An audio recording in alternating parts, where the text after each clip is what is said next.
perilous heights of the Kraken Tower swing as you soar above the beach. The whole family will have fun playing my new mini golf course, which recreates my expedition to the ruins of Angkor Wat. Skip the restaurant lines and enjoy a meal at Swampy's Cantina, and enjoy a beer while you listen to laughter bubbling from the spin coaster. Your adventure awaits at Swampy Jack's Wongo Adventure. Ellis Agency Insurance has been serving Panama City and Bay County for years. They offer a full line of affordable insurance coverage of all types. Many people are attracted to Ellis Agency Insurance because of their friendly, knowledgeable staff. Call independent agent Johnny Ellis for a true comparison of your personal or business insurance. Ellis Agency Insurance at the Old Cullen Insurance location, 1134 Harrison Avenue, across from Dandy Donuts and Deli. Call 763-1627. Hi, I'm Kevin Shady with KHS & Associates. We represent private insurance providers using multiple nationwide PPO networks for pre-negotiated discounted rates and no co-pays, no co-insurance, and no deductibles.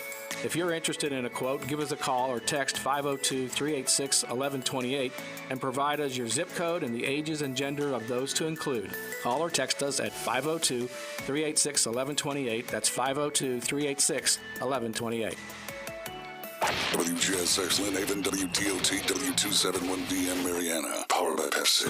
102.1, 104.3, ESPN Northwest Florida. Lights, camera, action. It's the Coach James Hale Show. Do you know who I am? Live and local inside the J. Michaels studio. People know me. ESPN Northwest Florida. Get past the people, get past the hit me. And good morning, Northwest Florida. Welcome to the Coach James Hale Show on ESPN 104.3. In for Coach Hale today. I'm Jeremy Pridgeon alongside Tommy St. Amant. We're going to be with you for the next couple of hours, looking at all that's going on in the sports world, and I invite you to take part. You can call in if you're listening and want to be part of the show. The number here is 850-215-6290. Tommy, how are you this morning? I'm doing wonderful. Pretty day outside, a little windy, but I was thinking about going fishing, but rain on the way. You know, well, I don't know about wind. I hate wind, but I can. It's funny, you know. Back in my young days, I didn't even look at where I'd go. Just go. Matter to me. I would go now. That's the first thing I look at before I go fishing is what's the weather, what's the wind gonna be like, what's the rain gonna, if it's gonna rain. So I don't like to get wet while I'm fishing anymore. Wind from the east, fish bite least. Yeah. I mean, you got all these little sayings. I haven't heard that one. Now you tell me. Oh boy! Oh, summer off to a good start. Yes. We took our grandkids over to blueberry picking Saturday over in Sneed, Florida, and it was a great time. You know, so interesting. We got there blueberry picking. We started leaving. My granddaughter Addison, she said, "Look, there's a white squirrel." And I said, "Addison, you didn't see?" "Yes, I did. Yes, I did." So I turned around. Sure enough, there was a white squirrel. It wasn't an albino. It was just a white squirrel. Mm-hmm. And I talked to the guy, and he said, "Well, there's two of them here." So we saw them, and then heading out in the middle of farming country with nothing, big old field, there's an alligator in the middle of the road. I cannot believe we saw a white squirrel and an alligator. Blueberry picking. Yeah, it was going back from blueberry picking. What was in those blueberries? And then we took them over to Bluntstown to that greenway, you know, that they've got the walking trail from the river all the way up to the Pioneer Village. Yeah. It's about 3.9 miles one way. And we took our bikes over and rode that, and that was fun. We picked some blackberries on the way and brought them home, had a blackberry cobbler, and it was horrible. I think it was all bitter. I said, "Michael," I said, "didn't you try one of those?" "Yes, one was good." One was good. "What about the other 100 we got?" Well, Sneed's may have a unique tourism marketing campaign. I'm telling you. Yeah. Boy, there was a bunch of blueberries on those trees. Good night. Oh, he had about 2,000 bushes up there, and really a nice guy. Very nice guy. Yeah, I've done that a couple of times. It's one of those things you just kind of enjoy. It's almost a throwback to another era, you know, when everybody goes to the grocery store and pick up their, you know, things wherever they shop, but to actually go and get your bucket out there and pick them off and wash them up. And we had a good blueberry cobbler Louise made when we got back, so that was good. Very good. I shouldn't be eating that, but I did have to eat some of it. No, you got to. That's Blueberries are good for you, right? Yeah, that's exactly what I was thinking when I was eating them. Antioxidants. Yeah, right. That's true. So you got any other travels this summer coming up? Or? No, we right after Labor Day, there's several couples. We always go out west, and this year we're going to go back into the southern Utah. I love southern Utah because all the national parks there, Zion, Bryce, and Arches and Canyonlands, all those are right within a good driving distance of each other. And I'm the planner. I got to go plan the trip. So okay, yeah. I've been into southern Utah, St. George, that area coming up. St. George. That interstate coming out of Arizona, heading up in Utah, some of the most scenic. It is. Yeah. We'll probably fly into Las Vegas, and we've done that before. We've done this trip already, but it's so pretty we're going to go back and do it again. Oh, absolutely. That's a good area of the world. So, well, that'll be good. That'll be good. Well, there's a lot going on in the sports world that we're going to try to look at. But wanted to start with our little trip over to Pensacola that we had Sunday afternoon. Yeah. We carried 46 from the church, First United Methodist Church downtown, over to watch the Blue Wahoos play. And, minor league baseball, I've spoken about it before. It's just a great opportunity for people to gather. And there were probably 1,500, 1,800 people in the stands there on a Sunday afternoon in Pensacola. Beautiful day for a ball game. But what happened was one of the most inexplicable developments in a ball game that I have ever seen. We get to the last inning of the game, and Pensacola's down. They've not led the whole time. They're playing the Biloxi Shuckers, and they get to the bottom of the ninth. First batter up hits the ball deep in the hole to short. Short stops, he gets it, and he throws it over, and it would have been a really good play, but it was just wide, and it pulled the first baseman off the back, so you had a runner on first. And, of course, in baseball, you don't want to give away an out. That's almost lethal. No. Well, if they get that out, none of this happens. I really think they just settle in and went and finish out the inning. The next batter walks. So you've got first and second on. No outs. No outs. Oh. Nobody out. Now the winning run is at the plate. And what happened next is unlike anything I have ever seen. A hit batsman.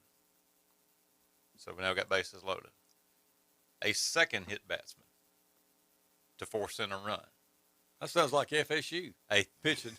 A third hit batsman. In a row? 3 in a row? Yeah. Wow. And then they didn't pull the pitcher out? Well, the manager went out, and you could tell it was one of these very stern conversations with kid, you're going to learn to sink or swim, and you're going to get through this, or we're going to give you a nice ticket to developmental ball. Oh, wow. They left him in there. Left him in there. Oh. And so he is forced in the tying run on a hit by pitch. And then on the very first pitch to the next batter, he hits him in the elbow, and it's a walk-off on 4 consecutive hit by pitch. Good night. What's the odds of that ever happening? 4 in a row. Yeah. We all sat there in the stadium like, can't believe what I just saw here. I bet the stadium was quiet because people were probably just in awe. You sat there going, this is crazy. Yeah. I mean, these are very good baseball players. This is not happening out here at the local Little League field. That guy had that many wild pitches that he hit his. Yeah.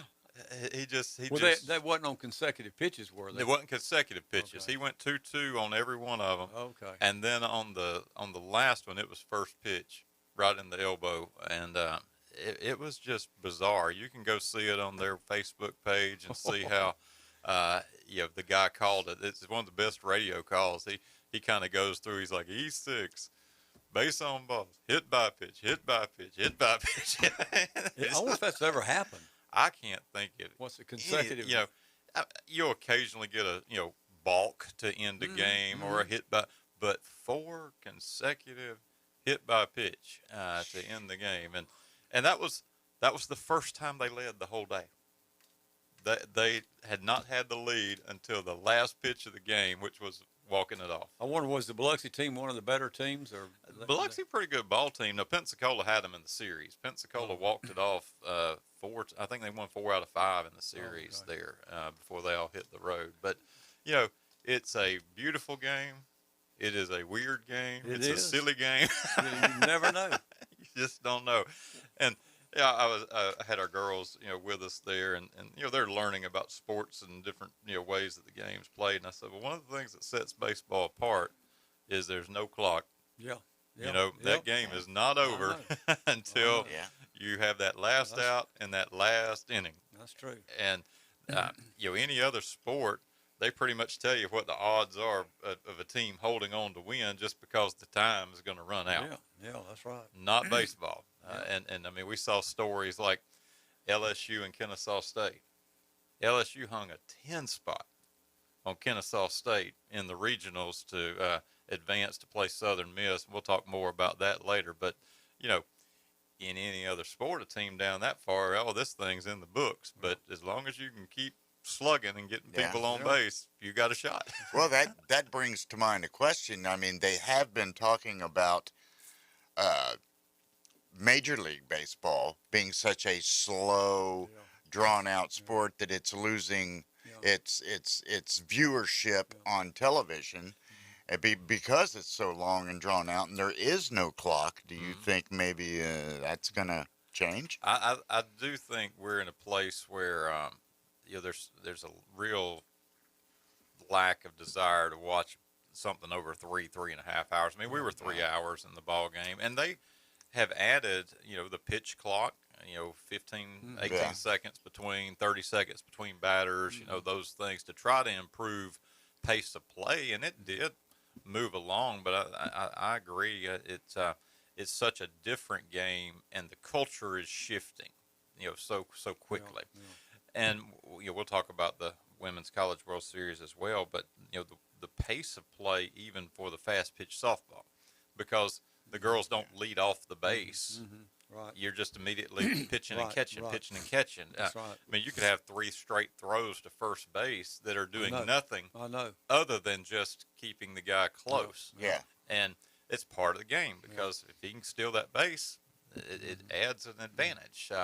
But you know, baseball's got some concerns with a younger generation. Look at the ballparks. We had a friend of ours who went to Truist recently to watch and asked if I'd been there. I've not made that trip yet. Having a hard time with them being in Marietta, still being the Atlanta Braves. But they've added all of these attractions to the stadiums because it's not just about going to the game. Compare that to Wrigley Field. Go to Wrigley, you're there for the ball game. That's the only game. You sit down, you're not walking around, you're not going anywhere, you're not sightseeing, you're not going to go up on where the scoreboard is and look out over the city. To hold folks' attention. That's the neat thing about, you know, about minor league baseball, those parks. They always have some type of gimmicks going on to get people, all kinds of stuff to get people there. My question is, whatever happened to that pitcher? I wonder where. I bet he's home sitting there watching. I'm thinking he's either you know, being shipped down somewhere. Well, now the coach gets some of that responsibility. He had the opportunity to pull him, I'm sure. They had nobody in the bullpen. Oh, really? I mean, it was interesting. It was like, I wonder how was he one of their top pitchers on that team? It'd be interesting to know what. Probably so there, but I mean, bizarre to no end. A lot of YouTube video, people watching that video of that game. Well, and you know, I noticed you know, media outlets across the nation picked up the story because of just how bizarre that ending was. I mean, when do you see minor league baseball ever covered in the sports sections of major news, you know, networks? Good point. That doesn't happen. It doesn't. But when you think you have seen it all. Any home runs in the game? There was I think there was one that went out of the park. Yeah, Biloxi guy hit one. There was no cheering for it because it went way out of the yard there. But you know, when you get the round ball on the round bat and it hits solid, it's just as smooth a sound. Yeah, it is. You're right. Drove that thing far left field, and it was just kind of that's gone. Left fielder said, "There it goes." There it goes. That's funny when you watch them. Those outfielders, when they do hit them like that. They don't even react. They just know it's gone. You just know it's gone. I mean, what can you do? Yeah, and take a round bat and a round ball and try to hit it square. Oh, boy. So that was our Sunday afternoon. The group had a great time. They're really part of a bit of history, to be able to see that as well. What y'all have a big bus? We chartered that bus. That's the way to go. They take you right to the gate, drop you off, and went in the stadium. And after the game, walked down, got in that cul-de-sac, and took off. So Sleep on the way up, sleep on the way back. well, those around here that can make it happen, we would do well to add us a minor league ballpark in some way. I'm telling you. It just was a great afternoon, and we could do the same. Imagine all these folks coming in from all around town. Yeah, that'd be good. Well, we've got a full show. We're going to hit our first break here, and I always want to thank our sponsors. We had a big weekend with Gulf Coast Gym, a lot of folks out at the beach, and I know those in town went out to J. Michael's, home of the original, a little Southern, a little Creole, a lot of hospitality. No place like it here in Bay County. Been here since 1976, long as I've been here.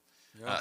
So often imitated but never duplicated. J. Michael's, go and tell them Coach Hale Show sent you. And also, looking for a great place to eat, American Charlie, newer restaurant for love of food, love of country. American Charlie Grill and Tavern, located at the shops at Edgewater in beautiful Panama City Beach, Florida. Go out and check them out. The old Montego Bay restaurant. That's where they're located now. Yeah, so good place. Good place. And if you're wanting to join us on the show, call us in at 850-215-6290, and we'll be back right after the break.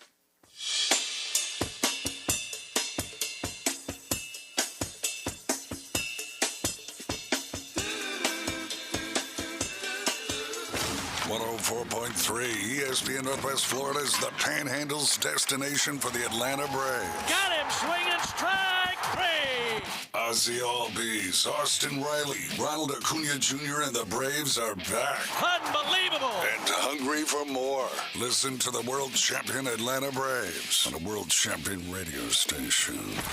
Rosario knocked the living daylights out of it. 104.3 ESPN Northwest Florida. Good Thursday morning, a mix of sun and clouds, showers and thunderstorms expected today. The high 85 to 90 and the feel light temperature 102. A west wind at 10 to 15. Water temperature in the Gulf is 84. Showers and thunderstorms expected overnight. The overnight temperature around 75. This weather forecast has been brought to you by KHS and Associates, your source for affordable health insurance. For 104.3 and 102.1 ESPN Northwest Florida, I'm meteorologist Tim Root. Los Rancheros has been doing it right for 20 years. Los Rancheros brings a top-shelf dining experience to you with the opening of their beautiful new building. Watch all college and pro games on Los Rancheros' 14 large-screen TVs, with great drink specials daily from 2 to 5, and during all the games. Los Rancheros, the place for live sports and great food, on 23rd Street between Jenks and Harrison. Hi, I'm Tracy, your diamond girl at Tracy's Fine Jewelry. Shopping for the perfect diamond can be difficult, but that's why I've trained my staff to be helpful and to offer you a stress-free diamond experience. Pick your sparkle and use our easy layaway plan. Every woman deserves an exquisite diamond from your diamond girl at Tracy's Fine Jewelry. We don't work on commissions. We work for smiles and I-dos. So if you're tired of high-pressure salespeople, stop by and see us today at Tracy's Fine Jewelry. Broadcasting live from the Redneck Riviera. It's the Coach James Hale Show inside the J. Michaels studio. 104.3 ESPN Northwest Florida. And we're back on the Coach James Hale Show, ESPN Northwest Florida 104.3. We're glad you're listening this morning. Give us a call here in the studio, 850-215-6290, as we look at all the things going on in the sports world. Very close to home here, Tommy. We've learned that Mosley has hired a new coach. Athletic Director Doug Lee announced this last night. I saw it break on the local networks, and it's quite a name. Bobby Howard and will be the next Dolphins head baseball coach, coming to the area from Columbus, Georgia. He has established himself as one of the most successful high school baseball coaches of all time. Career record of 1,003 and 307. Doing great. So far, so good. A 7.66 winning percentage. That, yeah. That's pretty stout. Question you want to warm And, these guys up with a you little know, bit? if you look at some of the accolades here, inducted into the American Baseball Coaches Association Hall of Fame in 2018. We got a caller. All right, let's go to the phones here and Headsets on. get my headset unwrapped. I was telling folks to call in. Sorry about that. I cleaned house this morning and I made a mess of things. Oh, good morning. Welcome to the Coach James Hale Show. Who are we talking to today? Good morning, guys. This is Rob this morning. How are y'all? Doing well. And you here in Panama City or on the beach? Where's home Oh, for you? well, I'm in Lynn Haven. But, Lynn Haven. I was just calling in about the minor league baseball. Oh, yeah. Yeah. You know, I think that's an excellent idea. You know, I mean, like you said, the Wahoos get 2,000 people over there every night. Mm-hmm. We got to get something, if we're going to develop this as a tourist destination, something other for the people to do other than get in the water. Yeah. You know, because when the wind blows and we have a little bit of current, you know, we're going to arrest them if they get in the water. Well, what else is there for people to do? You know, it was remarkable. They gave shout outs to all the teams and groups and, you know, that had come in, and you've got Jackson, Alabama, Navarre, Bruton. I mean, so you could tell if you look around Pensacola, you know, 50, 75-mile radius, everybody decided we're going to ride down to Pensacola and watch the ball game. And what are they going to do when they get there? They're going to spend their money on concessions. They're going to maybe go to a restaurant afterwards. And you're right. I mean, if you think about it, that was a Sunday afternoon game. But there's probably 100 people or so that go from here once a week or so, you know, that are drive that 2.5, 3 hours over there to watch them play. Yeah. And you know, it's a great stadium. The only thing is that if y'all can really help do this, try not to put it between Pier Park and the bridge on Backbeach Road. And that's where they'll want to put it. There is an old dirt road that's 2-lane that's out there at 79. I think There's plenty of room. There's plenty of room up 77, 79, and Highway 20 up there by the airport. I'm not saying it's got to go on 77, but my gosh, they could put it on 79. Yeah.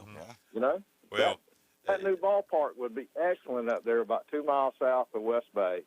Yeah. They could have their own motels there. But Well, yeah,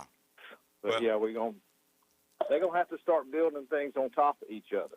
I've lived in the Phoenix City, Columbus area, and Columbus had the Red Sticks at that time at Old Golden Park, right on the Chattahoochee River, and you know, 50, 60 nights a year you could go down there, and several hundred people would gather, and it's you know, for folks that like baseball, they like baseball, but for a lot of them, it's just a place to gather where there's wholesome entertainment. The kids can be, you know, entertained and take part of things. And then in Montgomery, they had the Biscuits, and you know, that team started when I was there, and then the Wahoos came along actually when we were living over in Pensacola. So I showed my youngest daughter a picture of her at her first Blue Wahoos game, and she was all of about 5 months old.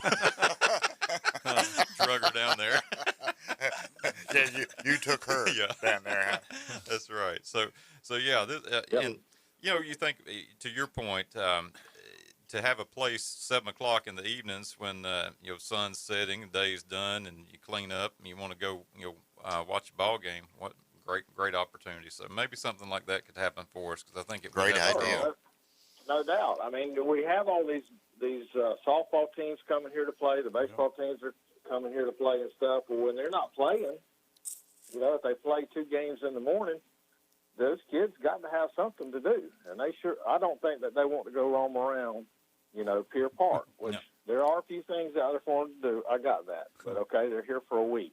Well, we go and do something, eat ice cream one night, you know. But I really honestly think that a minor league ball field would do great here. Well, you look at the benefits from the ballpark as well. And Tommy, you're former county athletic director for the local schools, but then you could have all the high schools playing at a, you know, pretty good sized stadium. Oh yeah. Pensacola, I know during the spring of the year before the minors get started, they bring college teams in, which this area has done a long time. I can remember growing up, you'd have all the teams coming in at Frank Brown and Gulf Coast from the north that were trying to get those early games in, and that just adds to what I think you're pointing out, where the area's made a commitment to being able to host athletic events. But if you're part of these travel teams that we continue to recruit down to the area, it just adds another way. Hey, let's go watch. Mosley had their run. We were talking a little bit about Mosley baseball. And we'll talk more about it. But when they were over in Jacksonville, what'd they go do? Watch the jumbo shrimp on their off day. So, yeah. I mean, you could have the all these smaller schools in Washington County, Gulf County, have their district tournaments there. You know. Yeah. I mean, it would just be unlimited to the benefit to have a ball field out there. It wouldn't just be limited to a minor league team. I mean, there's a lot of other activities like you're saying that could go in there. It'd be exactly. great. You know, I mean, heck, Greg Bernicki, they're always looking for something to put in town. Yeah. You know? Well, we all love baseball in this area for sure, so we continue to talk it up. I think we've got a second caller coming in. So okay. Thanks for the call. You can stay if you want. Good morning. Welcome to ESPN 104.3. Who are we talking to today? Hey, you got me on? Yep, we got you on. Okay, hey, good morning, guys. This is Phil. I live in Bayou George. Bayou George. On the topic of baseball fields, right? Yeah, we were talking a little bit about minor league. We carried a crew over to Pensacola Sunday afternoon, and of course the game we ended up watching ended up being covered on national news just because of the bizarre ending. And then we opened with that and talked about what that might look like if we had the similar opportunity here. I think that'd be great. That'd be awesome. Yeah. You go to bigger cities that have those fields. A lot of them been cut out now. I'm not sure why that happened, but I think they came through and cut 75% of the minor league teams out, and those stadiums.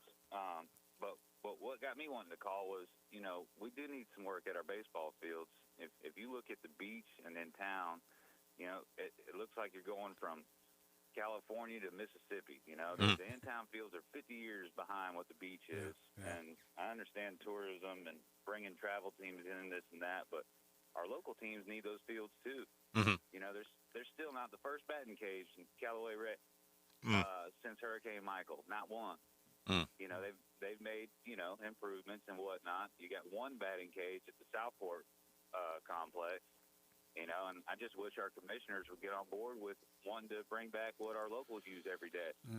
You make an excellent point. I mean, we bring teams in from all across the country to come and play. I know we had the big high school tournament earlier in the year. We want to develop our local talent. We were talking about the Mosley hire, and that's clearly an investment on the part of Mosley to continue to perform at the levels they did, winning a state championship. But we talk a lot about college football and the facilities and the resources you have to put in to be competitive, whether it's Florida State or Alabama or Auburn. And the same thing, the travel element is one piece, because there's certainly opportunity to play competition from across the country, and at the same time developing the local talent so we can compete with those same teams that are coming in that are very high caliber. Now, Tommy, you in your work obviously had to deal with facilities and upkeep, and you've seen a lot of places across the state. What does that really kind of look like in terms of the quality of the facilities? Well, first of all, you got to have somebody's got to have a budget that's got facilities improvement in it. I can remember back, way a long time ago, Paul Casto out there on the beach. He was a city commissioner now. I remember talking to Paul way before all this ever developed on the beach and we were talking about, gosh, they need to do this, this, and this, because it's an ideal place. You got the beach. People would want to come here, and they have taken that on, and with all that tourist development money, that's how come their facilities so good out there. And out there on the beach, if you don't have good facilities, they're not going to come. Just like it'd be hard to get someone to come to Panama City, like our caller here is saying. The facilities are nothing like out on the beach. It's like night and day difference. And it's night and day, guys. Yeah. That's what I'm saying. If you just go to the bathrooms, for instance, I'm gonna make a video.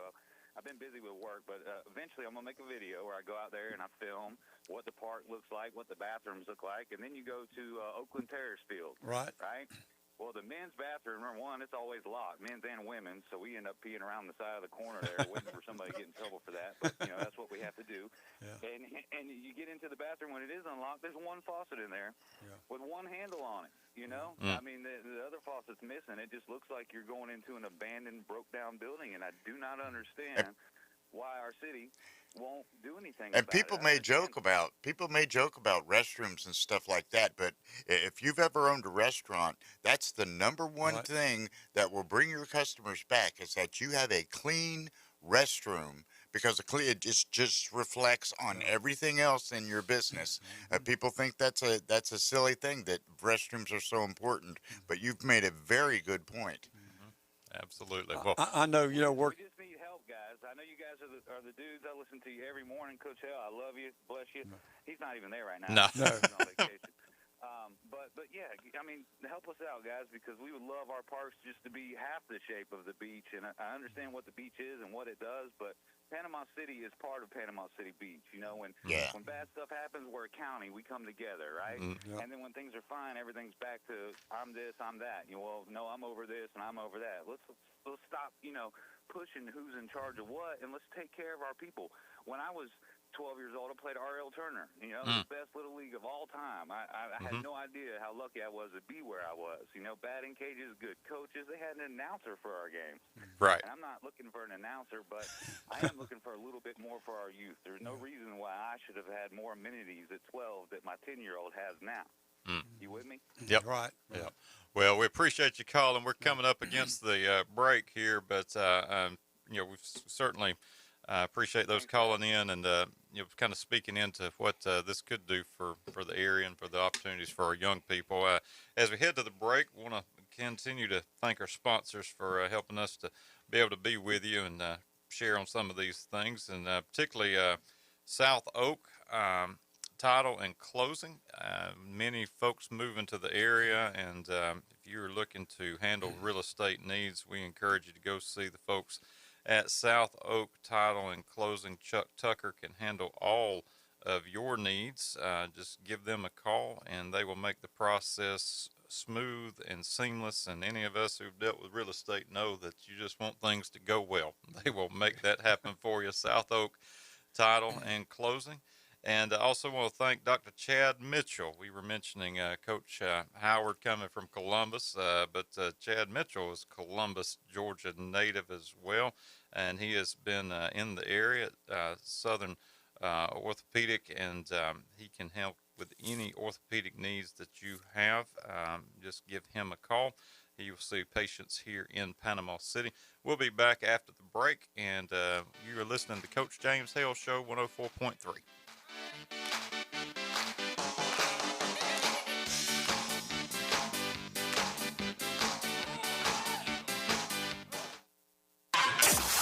ESPN Northwest Florida. Greeny. Steph Curry, if this goes the way Stephen A. is talking about, is going to retire with a really interesting resume. Those of us who are as old as I am will never be able to say he's a better player than Magic Johnson, but if you just put their resumes head-to-head against each other, Steph Curry has a chance to retire with one of the great resumes in the history of the sport with no exceptions. Greeny, weekdays 2 to 4, ESPN Northwest Florida. We know that juicy, cheesy, grilled to perfection burger sounds amazing, but it does sound like something is missing. Pepsi, baby. The yin to this burger's yang. Burgers and Pepsi go together like burgers and Pepsi. This perfect blending of flavors makes every bite of lettuce, every sesame seed on the bun, and every sip of that crisp, refreshing, ice-cold cola a journey to Foodtopia. Burgers, better with Pepsi. That's what I like. Is that the sound of an ooey gooey, cheesy, crunchy slice of P-I-Z-Z-A? Obviously. But as good as that sounds, we think it can get even better. Oh yeah, that's the sound of a freshly opened fizz-filled Pepsi. The only thing that can take this flavor medley of crunchy dough, mouth-watering cheese, and savory sauce to the next level. How about another bite? Pepsi and pizza sound like a match made in heaven and taste even better. Pizza, better with Pepsi. That's what I like. Hi folks, it's Tracy with Tracy's Fine Jewelry. Did you know that we have a master jeweler right here in the store? That's right, he has over 30 years experience in the art of repairing jewelry. Most repairs are done within 2 business days, so don't send your jewelry off for 6 weeks. Bring it to us at Tracy's Fine Jewelry. We size rings and solder chains. We can reset your diamond into new settings and even custom design. You'll get your jewelry back quickly and looking as good as new. Tracy's Fine Jewelry, Bay County's trusted jeweler for over 45 years. The Coach James Hale Show is live and local from the J. Michael Studio. Boss, I got good news and bad news. What's the bad news? Your hat's on fire. ESPN Northwest Florida. And we're back on the Coach James Hale Show, ESPN 104.3. Been talking a lot about baseball and minor league baseball facilities. And, baseball in Northwest Florida really plays over its head. And part of that, I think, is, just the talent that we have here relative to, our folks. As it shows, areas committed to it. We got another caller calling in. All right, let's. Okay, we got one. Okay, all right. Okay, go ahead. Yeah, this is Rob again. I just wanted to kind of follow up a little bit on an idea of what the last caller had. When we're talking about all these travel teams and all these parks and stuff, why can the TDC not funnel some of that money to help us get our parks back into the shape they need to be in? There was a big article in the paper that they're making more money now than they've ever made before, and they're just swimming in cash out there. So, a great point. It's going to be well above my pay grade. Well, all right, but I know, yeah. you have a lot of contact through the church downtown and through all this other stuff, and I'm going to call the mayor this morning and talk to him and see if he. Dan Rowe's been here a long time, and I'll give him, kudos. He's done a good job and all that. But, we're, like he was talking about, over here in Highland Park and all these ball fields, they have these travel teams that are coming in here that are not playing out there at the beach at that big ballpark that we're paying for, and the TDC backed doing that because it would bring people in. Well, what about these small parks? They're in Highland Park, Springfield, Callaway. They're playing weekends out there, too. Now, they are, just smaller tournaments. But it's still people that are coming to town that are playing that are putting money into the TDC. Yeah, no, you're exactly right. You look at what the parents are shouldering in terms of the travel ball experience. You're going to take off on a Friday afternoon. You're going to play 3 or 4 games on a Saturday and a Sunday. It's going to be a hotel room. It's going to be several meals, and that's quite an investment. But there's also an expectation. I mean, when you look at the high school baseball around here. It's only going to be as good as the feeder programs that filter into it. And I know, we had one caller talk about R.L. Turner. I mean, we've talked about how successful that league was in the late 90s and early 2000s. Highland Park had a great little league program. And, those programs help to seed what, you see there at Mosley or you've seen, in other, Bozeman.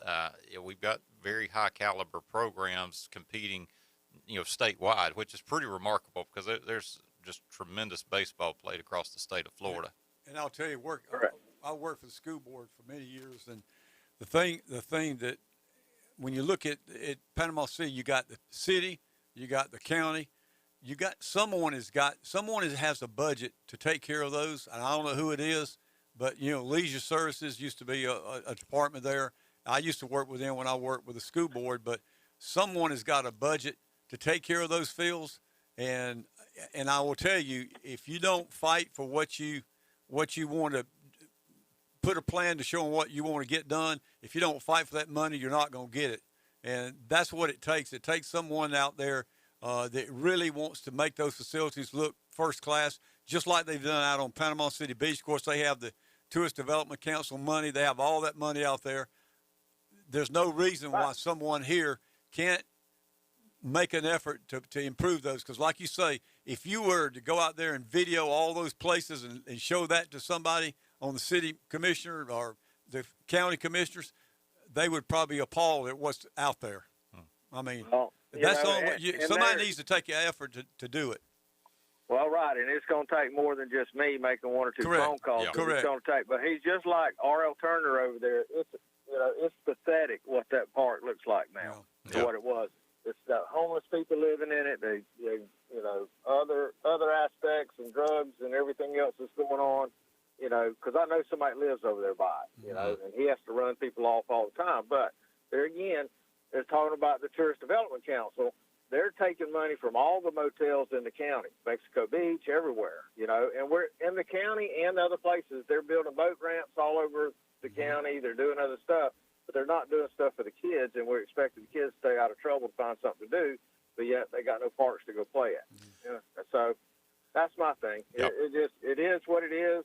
Well, but that if we can get some more people behind it and tell them, hey, look, spread some of that money that the TDC's got in some of these other aspects to help. And I know part of this is still the ongoing rebuilding effort, and you got to prioritize in the recovery effort. I drove by Parker, and that was a site for all of the debris. But the Parker facilities years ago, they had several fields there, and I think there are plans to bring that back online. You mentioned R.L. Turner. I drive by there just about every single day, and it's in kind of disrepair from what it used to be. When R.L. Turner had the team go on to Williamsport. So, yeah, we appreciate you calling, and hopefully others are listening that can kind of help bring awareness to this because I do think it's an investment in the community, quality of life, and continue to build on the expectations for those programs to feed into our high schools. So, yep. Right. Well, the Tourist Development Council is, they have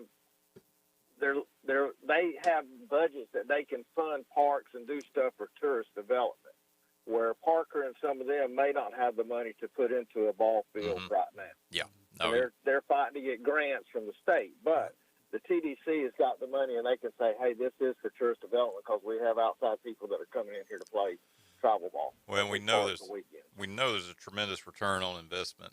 When you look at the travel ball, whatever the sport, baseball, softball. So yeah, well, okay, all right, guys. I'll let y'all get back to Mosley. Well, speaking of Mosley here, we're going to introduce the new Mosley head coach here a little bit. Doug Lee made the announcement last night about Bobby Howard coming to take the reins there for the Dolphins. 1,003.307 winning percentage.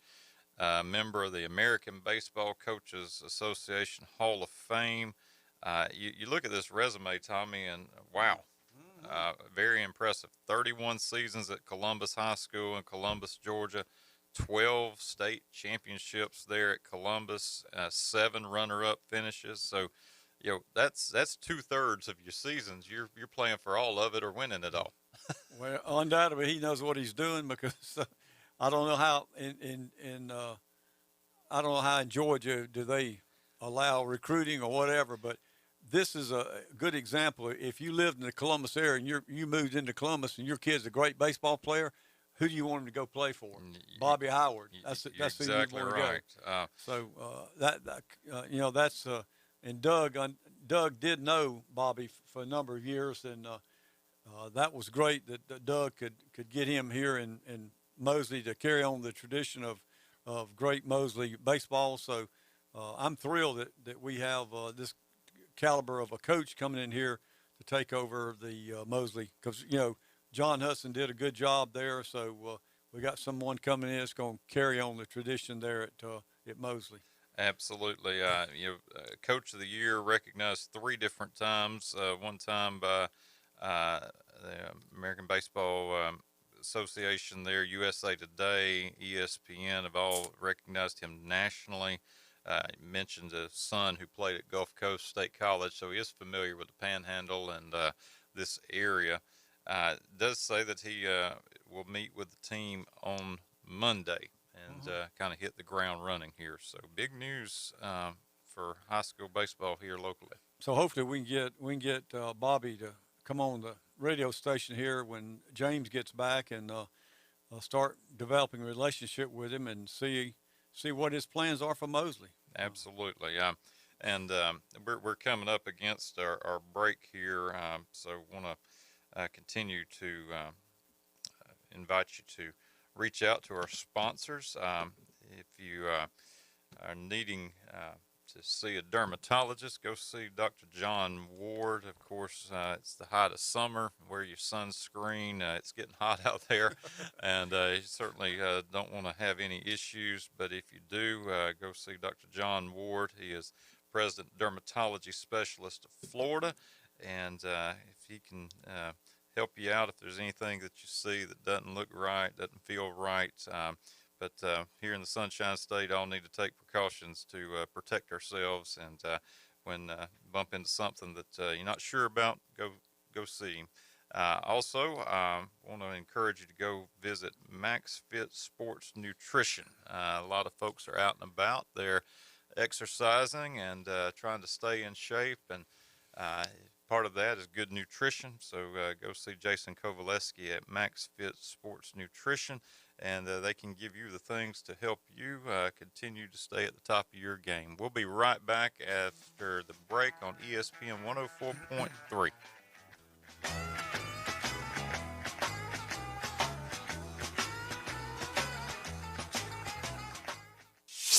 ESPN Northwest Florida. It's the Dan Patrick Show. That's going to be a you can't do that. Like preferential treatment, I know. Basketball's been littered with preferential treatment. Draymond Green doesn't earn preferential treatment. And Jaylen Brown is better than Draymond Green. Do we give Jaylen Brown preferential treatment? Dan Patrick. Weekday mornings 9 to 11 on 104.3 ESPN Northwest Florida. Good Thursday morning, a mix of sun and clouds, showers and thunderstorms expected today. The high 85 to 90 and the feel light temperature 102. A west wind at 10 to 15. Water temperature in the Gulf is 84. Showers and thunderstorms expected overnight. The overnight temperature around 75. This weather forecast has been brought to you by Earthworks of Northwest Florida. For 104.3 and 102.1 ESPN Northwest Florida, I'm meteorologist Tim Root. Hear that? That's the plumpest, juiciest hot dogs you've ever seen getting their grill on. But we both know what'll make it sound even better. Oh yeah, it's a Pepsi to go with your hot dog. Because when you're chomping on America's favorite meal, relish, mustard, and onions perfectly blending into a crescendo of flavor, there's only one thing that makes everything about that moment better. A cold, refreshing Pepsi. See what I mean? It's like music to my ears. Hot dogs. Better with Pepsi. That's what I like. You know that sound anywhere. It's the crisp crunch of that first nacho chip. With its perfect cheese to sour cream ratio sitting atop a layer of delicious beans, it's a sip away from perfection. That's what we're looking for. Add a delicious, refreshing Pepsi and we've achieved absolute nacho nirvana. Because while you can pile those nachos high with every spicy, cheesy, savory topping, there's no topping a cool Pepsi finish. Nachos, better with Pepsi. That's what I like. We don't know what his problem is, Quit moaning, we're all hurting. but it's probably hard to pronounce and untreatable. That don't feel so good. The Coach James Hale Show is live and local from the J. Michael Studio, ESPN Northwest Florida. And welcome back to the Coach James Hale Show, ESPN Northwest Florida 104.3.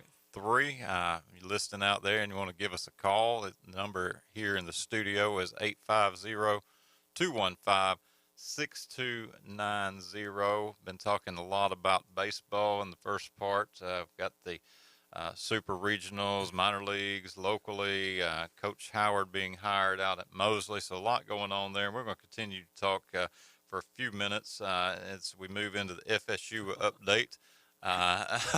Well, hold that FSU update. May have another call here. Let's see what we've got. Go to the lines here. And welcome to the Coach James Hale Show. Who are we talking to this morning? Go Blue, Track City, Arizona, bring out 22 specs. Kendall, what's up? All right, Michigan Eddie, long-time caller, long-time listener. How are you this morning?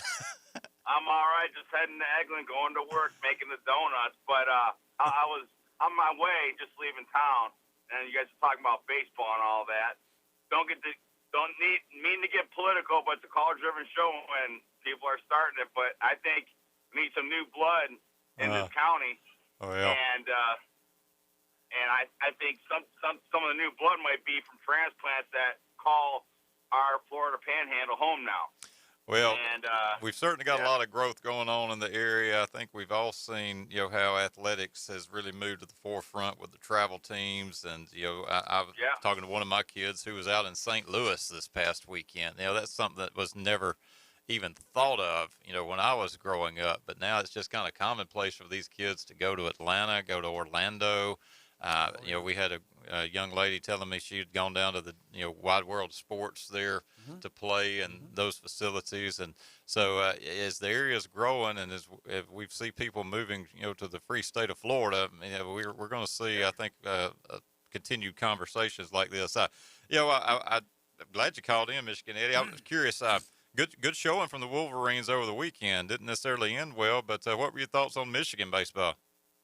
I think they had to win to get in, and they took care of business. The Big Ten tournament took down the top seeds in there to get in there, and then they had a good showing at the regionals. And like I called in earlier this week, they had a chance to knock off Louisville, and they got drilled 20-1. But they had a second chance, and you can't give up a 7 spot in the first or second inning. But they came back, and then to get screwed over by the umpire after they reviewed it. It's not. It wasn't right. Yeah. Bit of controversy there for sure.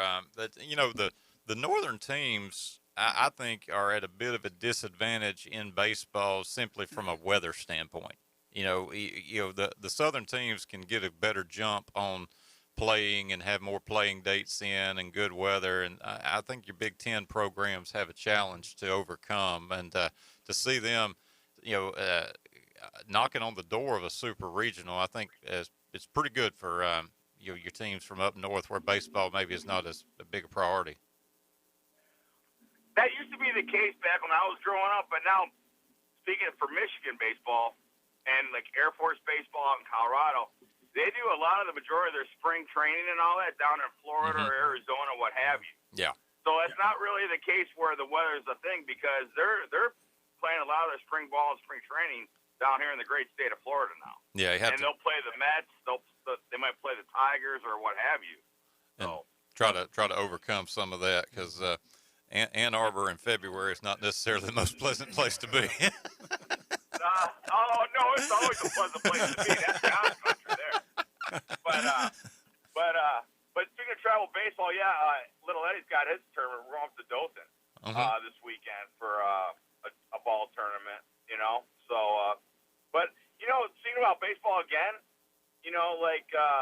people wanna, let's say if they don't have someone to pitch for them to them, right? Mm-hmm. And the only the pitching machine that we had on the beach was that Cobra, and they took that out 2-3 years ago. Yeah. We need some pitching. We need some like old school batting cages where the machines pitches to you for a quarter 50 cents. You know what I mean? Oh, that's what we need. Yeah, we spent hours in those cages there. Just, get 8 pitches, 50 cents. Yeah, I mean, you had the batting cages, you had the go kart, the mini golf. And it was awesome. It was great. Oh, absolutely. Yeah, you're bringing back good memories there. We would play ball games, and sometimes the coach would take us there to the cage just to get a few swings in before. Hey, if anybody's listening, if they want to invest, let's go. Let's put one up. Oh, I'm totally down because we need one, man. We need one. Well, very good. Well, you be careful on the road to work and heading up to Dothan this weekend for your tournament there, and appreciate you calling. Yeah, love you guys. Take care, man. You guys doing a great job filling in for Coach. You guys take care. Go Blue, Turok City. Here's rare. See ya. Michigan Eddie, you can count on him being a faithful listener, caller, and we're talking a little bit about FSU with the newbies. A lot of folks coming into the area. If you're getting into town, go visit world famous Miss Newbies. We've got bike night coming up next week. There'll always be a lot of folks coming into town for that, but great environment out, Miss Newbies. But FSU update, Seminole season has come to an end, Tommy, and sort of bizarre way. Yeah.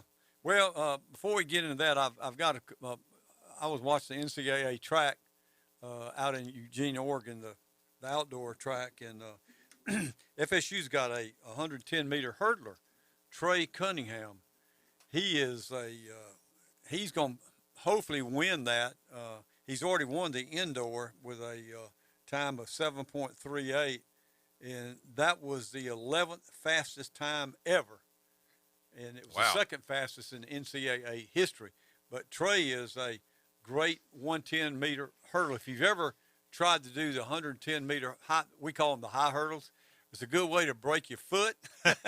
It's good. When you hit those hurdles, it hurts a lot. But if you ever watch it, there's a form and a technique in that. It's really, you can tell a hurdler from someone that's just jumping over them. It's like night and day difference. And Trey, he won his meet, his heat last night. He came in at 13.21, and he has already ran a 13.07, and that was into a 1.5 mile an hour headwind. And they look, they look at the headwind in this, and that was the fastest time in the history of 110-meter hurdle ever recorded with that headwind, a 13.07. So looking forward to Trey maybe winning that in the outdoor meet there. And FSU also had a Jovan Martin. He was second in the 100-meter dash, and he ran a 10.10, and he's a good one too. And they've got a number of athletes in the track and field and the outdoor meet coming up. So we'll see how that goes. But not a whole lot going on in football. The same old stuff. People, they got all kind of camps going on. People are going in there in one door and out the other, just visiting over there at FSU. And you hear a lot of good things about how it's funny how these kids say they say the same thing every time, it seems like. And of course, Alex Atkins, he's their offensive coordinator. He's also the line coach, and that guy must be a heck of a recruiter, because everybody talks about how well they like him and how he's helping them as they come in. Some of them say, well, he's giving me some hints right now that's going to make me a better lineman. So we'll see how that goes out. And the thing that's going on now is FSU baseball, and we know that Mike Martin Sr., when he was going out in 2019, they did go to the World Series, and I think they was out there 8 different times, and Mike never won. Came up short. He almost won 1 or 2 times. He got in the finals, and they changed that's when they had if you lost in the finals, that was it. That was it. You'd play through and then have single elimination out of the. And that's the only one they lost when they got to the finals, and I forgot who it was that beat them. That was many years ago. But anyway, Mike Martin Jr. got the job, and would be coming up on his 4th year, his contract. So there's a lot of talk about, are they going to renew him? How is he going to do? Because when you look at FSU baseball, and we've talked about this a couple of times, they're like night and day. They can play the number 1 team in the nation and run rule them, and the next game play the worst team in America and get beat by a run rule. I mean, it's crazy how they've been doing. And when you start looking at when Auburn beat them in football 21-7. That was the score. Yeah, 2 touchdowns. 2 touchdowns. They walked. Their pitchers walked 16 batters, 16 in the game, and they gave up 19 hits. There's no wonder it was 21-7. But and as you start looking at what they've done, and I think the recruiting has been down for them. I don't think they've done a real good job of recruiting. And thing about baseball, and you know it, Jeremy, if you can recruit the number 1 baseball, but when you recruit the number 1 baseball guy, there's always a chance he's going to go pro. And a lot of times that's what happened. Yeah. A lot of them go pro. You can spend time getting that guy in, and then the draft takes place. And I don't like that, but that's just the way it is. But are you going to blame a kid for taking the money? I mean, once in a lifetime opportunity, you take it because of your one pitch. And a lot of them is not taking the money, got into college and flub, got hurt, and that was it. That's it. So, I mean, it's wise. I mean, if you're going to get that kind of money to go ahead and run. But in baseball, here's the interesting thing I didn't realize, that when they played Auburn, they had 5 guys in their lineup. 5 of their better players in their lineup they combined for 4 home runs the whole year. And that's zero power. No, it's power. a small ball approach to winning. And they only batted like 260 something. The hitting was horrible. Yeah. I don't know who their hitting coach is, but I think Mike Martin Jr. is going to have to make some changes on his staff. So. Yeah, you've got to have somebody in there that can clean up those bases. I'm telling you, and make a threat. You know. And, I know it was horrible on them. So. Well, we'll talk a little more because I know what the expectations are of FSU baseball, and I know Martin Sr. had the knock about not being able to win it, but goodness, the consistency. You almost could punch the ticket to Omaha every year. Yep. How many straight regionals? 44 years straight. Yeah. So. If they get to go next year, they'll set a new record. They tied with Miami now. Mm-hmm. So the great program, and it's kind of not at the level that those closest to it would want to see. So, well, Tommy, thank you for that update on things going on over in Tallahassee, and want to thank Newbies for sponsoring the FSU update. World famous Miss Newbies. Go out and see them out on beautiful Panama City Beach. We'll be back on the ESPN 104.3 Coach James Hale show right after this with the Alabama update.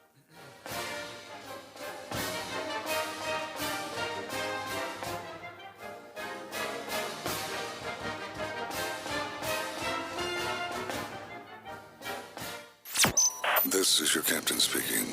Thank you for flying with ESPN Northwest Florida. Please return to your seats, buckle up, and prepare for launch. He struck him out! Max Fried leaves the bases loaded. The defending world champion Atlanta Braves are sponsored by PCB Coins and Cards, Guthrie's Fit Culture, Panama City Toyota, Brock's Pest Control, and ESPN Northwest Florida. And we apologize for any turbulence you've experienced this season with the Atlanta Braves. Good Thursday morning, a mix of sun and clouds, showers and thunderstorms expected today. The high 85 to 90 and the feel light temperature 102. A west wind at 10 to 15. Water temperature in the Gulf is 84. Showers and thunderstorms expected overnight. The overnight temperature around 75. This weather forecast has been brought to you by Mid-South Lumber, the best little lumber yard in Panama City. For 104.3 and 102.1 ESPN Northwest Florida, I'm meteorologist Tim Root. At Slim Chickens, craft means something. Craft means bacon. And oh, so crispy. Craft means a good cayenne kick. And all-natural buttermilk marinated, made fresh, perfectly fried chicken. All served on toasted brioche buns. At Slim Chickens, craft means quality. And for a limited time, try our new Memphis-style barbecue chicken sandwich. Try Slim's Craft Sandwiches today. Slim Chickens. Atlanta Braves play here. WGSX Lynn Haven, WTOT, W271DM Mariana. Powered by Pepsi. ESPN Northwest Florida. That boot store reminds you, a special day is coming up for a special guy. Some call him Father. Around these parts, it's usually Daddy. And when he's around, there's a feeling of safety and security. This Father's Day, that boot store has the perfect Western outfit for that special guy. A gift card works great too. That boot store next to Billboard Kia on 15th Street. Open 9 a.m. to 5 p.m. Tuesday through Thursday. 9 a.m. to 5:30 on Friday and Saturday. Remember Joe's motto, keep your Heavenly Father first in your life every day. Put down your natural light. It's time for the Alabama Update. The Alabama Update, weekday mornings at 8. On the Coach James Hale Show at 104.3 ESPN Northwest Florida. Roll Tide. Roll. We're back on the Coach James Hale Show, ESPN 104.3. And the Alabama update today is from Steverson Air Conditioning, Heating and Cooling. Don't know that we need a whole lot on the heating right now, but we definitely need the cooling as it's heating up outside. If you want to come indoors and get out of the elements, since 2005, Steverson Air Conditioning, locally owned, operated HVAC contractor here, can help you with all of your needs. Give them a call, and they will help and get you the results that you seek. So, not much going on up at Alabama. We were talking about how we're kind of in this in-between time with the academic year and athletic year winding down. Alabama's got 26 athletes out at the NCAA track and field championships in Eugene, 13 men, 13 women, competing for the Crimson Tide in various events. So good luck to all of them and all the other athletes. That's really the last of the spring sports where Alabama's playing. Softball bowed out early in the postseason, and baseball didn't qualify for the tournament. So all attention now starting to shift toward football. A little bit of sad news out of Tuscaloosa. Robert Stewart, who was a defensive lineman, All-American, All-SEC on the team that went 11-1 in '91, number 5 in the nation. It was Coach Gene Stallings' era. Passed away at 55 years of age. He was drafted by the Saints after playing at Alabama, and then moved on and had 11 years in the Arena League. He died up in North Carolina, and Curry and Stallings both expressed their condolences, but Robert Stewart has passed away, and we thoughts and prayers go out to his family. I was looking at the transfer portal. You know, that's the new game in town, and kind of seeing where the 17 Alabama athletes that have come in the transfer portal have landed. And I won't go into all the names here, but here's just kind of a sampling of the schools. Javon Baker announced last night he's going to UCF to be with Malzahn down there. But the other schools here, Mississippi State, Utah State, Georgia Tech, UAB, Arizona State, Colorado, Arkansas State, SMU, Akron, Nebraska, UConn, Arkansas, USC, and Texas. These are the kids that's left. Yeah, and this is where they've landed. And you know, Shane Lee went out to USC. He was a highly touted linebacker. Of course, Jaleel Billingsley is at Texas now, and you know, a lot of things around him as to whether he was part of the chemistry issues on last year's team. Drew Sanders out at Arkansas, but you know, aside from those three, one to Arkansas, one to Texas, one to USC, it really looks like you've got kids who are trying to find playing opportunities. Yeah, right. You know, this is not a loss to other Power 5 programs that you would see as kind of your competitor. And those teams, I mean, if they're coming from Alabama, who wouldn't take them? Who wouldn't take them? You know, yeah, I mean, if you've been recruited they're by probably Alabama, either 4 or 5 stars. right? And why wouldn't you take them? And they're going to be backed up and unable to get much playing time, and then their window's going to close on them. So, you know, why not back up and redirect and find somewhere that you can go in and play? So that's one of the good things about the transfer portal is that it allows those people that's going to be sitting the bench and maybe will get in a cleanup game. You know, play a little bit, a chance to go out and show. You never know. They might develop into stars and end up in the NFL. You never know. Well, and you make a key point. I mean, when you get a kid in at 18, 19 years old, they are still developing. That's sure. You put them in the training table in the weight room and with strength and conditioning coach, and that's one of the advantages BYU's always had because most of the kids will go on their 2-year mission with the Mormon Church, and they're entering not at 18, 19. They're maybe 21, you know, and then you've got them in the program till 24, 25. It makes a huge difference. Big difference. Yeah, huge difference. You're So, right. but the transfer portal, you know, losses for Alabama really seem to look more in terms of opportunities for kids. And you can't fault kids for trying to play. Now, we've talked in here about what it means to stay in a program and be the backup and, you know, learn. But I just think the culture has shifted where we're not going to see that waiting 3 years to get an opportunity to play one season. And a lot of those elite players, they come in, they want to play. They don't want to sit on the bench. Right. Very seldom you find one that's loyal enough that will stay with a team. I mean, if I had a scholarship at Alabama, I don't care if I played or not. I'd stick it out. I mean, at least you get your championship ring. Right. You'll get a national championship ring. Exactly. So, one little fun thing we'll do here relates to scheduling of games, and Bama Hammer put out a little article about the worst games of 2022. the worst. This is in the SEC? This is just kind of across the country here. Okay. Most of the SEC teams are guilty on some level.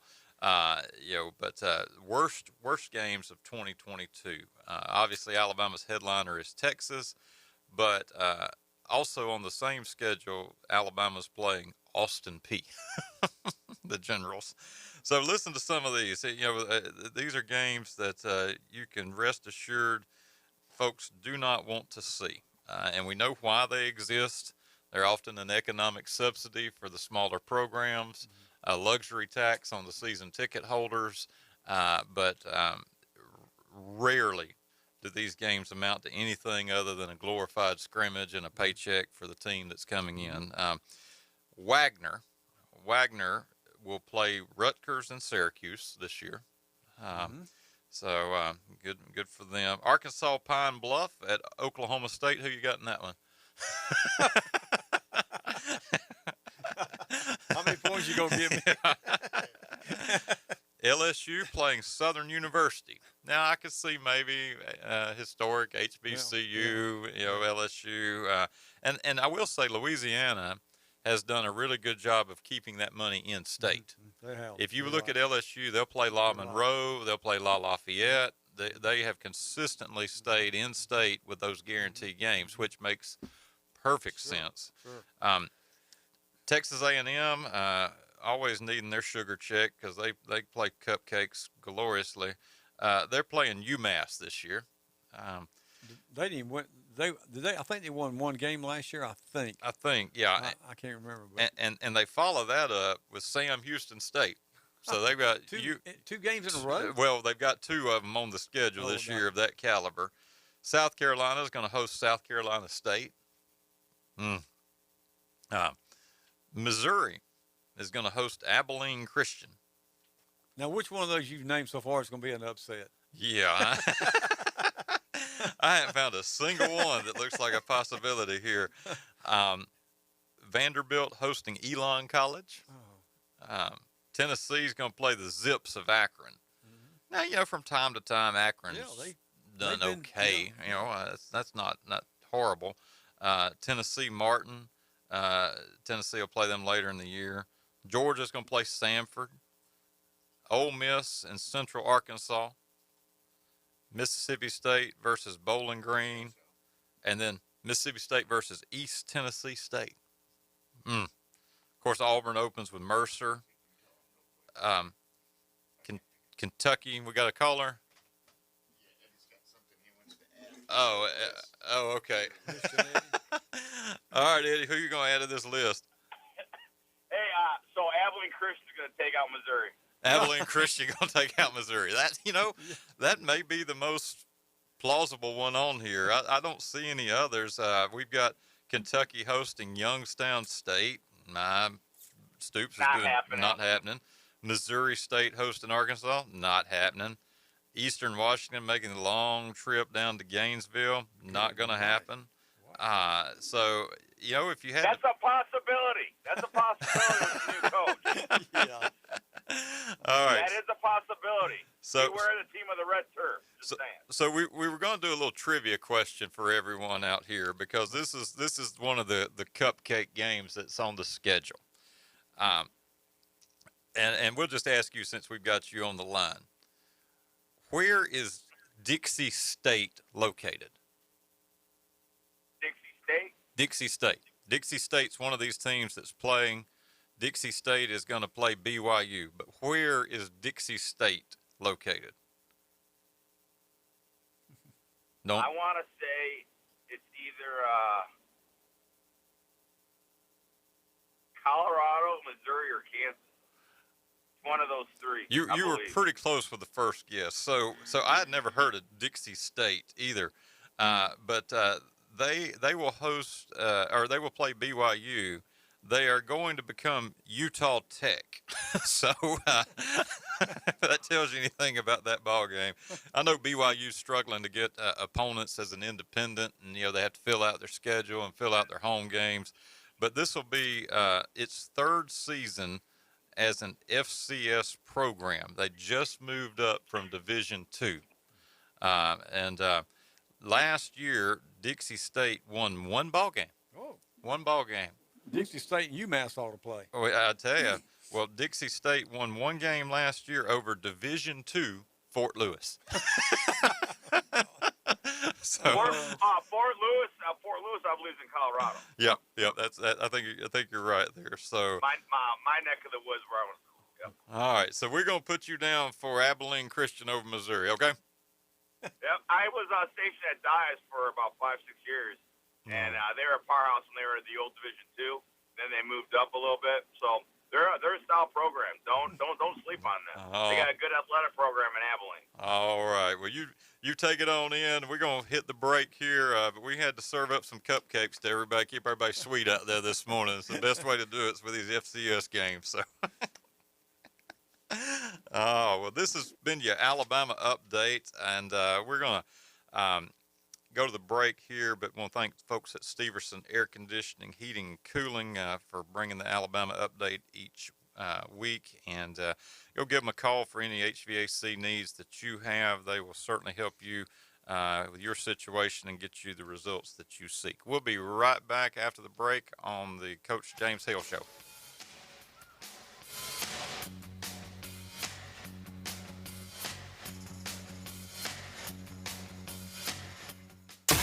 104.3 ESPN Northwest Florida is your radio home for live and local sports coverage.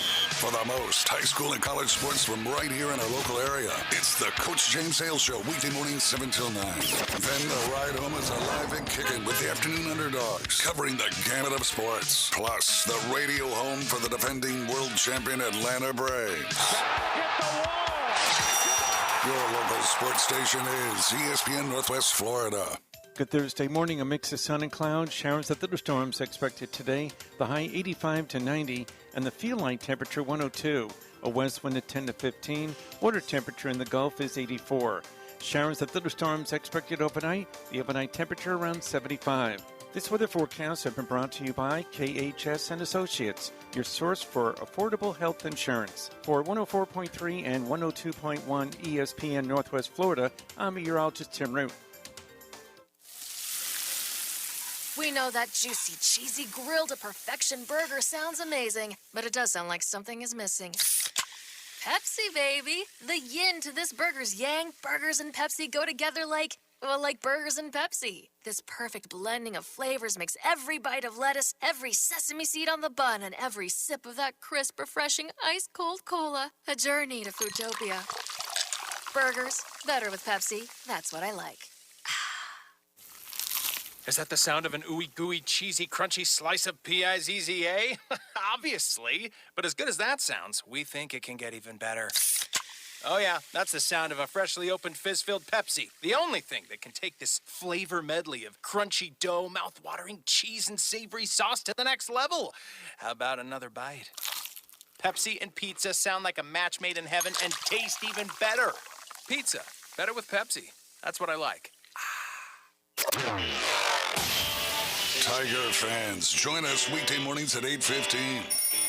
It's the Bay Point Golf Auburn Update on the Coach James Hale Show at 104.3 ESPN Northwest Florida.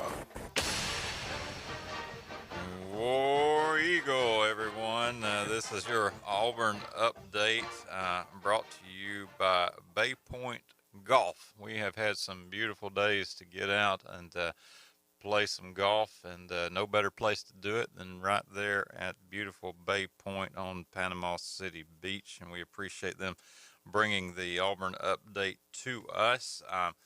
The Auburn Regional was quite a success, first regional that Auburn's hosted since 2010. I talked to Steve and Elizabeth Segrist, who were up that way, and they said it was just a great environment, and if you were there and support the Tigers, you went home happy. I mean, what a performance. They won their opener, and it was a tough region. You had UCLA in town, FSU in town, but Auburn persevered and muscled through. They had to have the last game suspended and finished up a day late against UCLA, but that game was pretty much in hand. It was 9-0. I'm surprised they even finished it. Yeah, I was kind of surprised there. It was 9-0, wasn't it, when they suspended? Yeah, Something like that. yeah, it was really sort of odd, and I guess they have to take it out to a complete game in the tournament, even if it might be a complete game during the season. I know there's different rules when, if you get 5 innings in, that's but anyway, they punched their ticket, and they're heading to Corvallis, where they will play Oregon State in a super regional first game. Y'all get ready to be up a while. First pitch 9:30 Saturday night on ESPN2.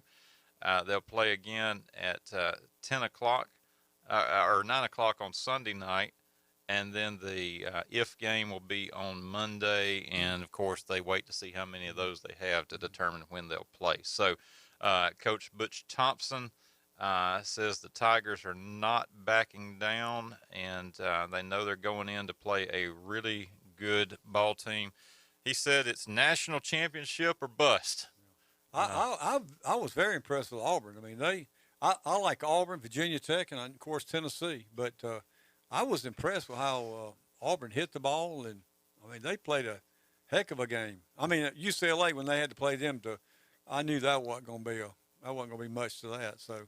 Well, he said it's not just about getting to Omaha. It's going to be about winning it once you get to Omaha. He said it'd be like 19 where they were 0-2 in barbecue. But he invoked the old Les Brown quote, and you probably heard this one, Tom. He says, people don't fail because they aim high and miss. It's because they aim low and hit. That's right. That's true. And so he wants to make sure that they are ready. And, it's going to be a tall order. You got to make the long trip out to the West Coast, play far away from home in a hostile environment, best 2 out of 3 setup. Tournament play, whatever the sport, is whoever's peaking at the right time. Yeah.